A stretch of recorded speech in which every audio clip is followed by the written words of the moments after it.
Hi there, just about to pack your lovely bracket clock.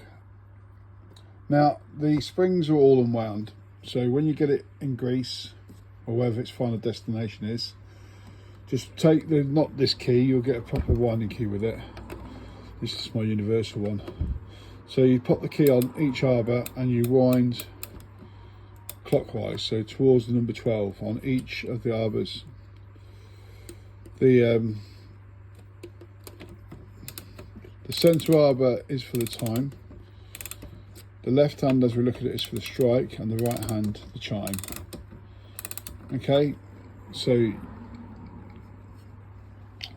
fully wind them, both, or all three, sorry, and then we're going to kick-start the balance. If the balance doesn't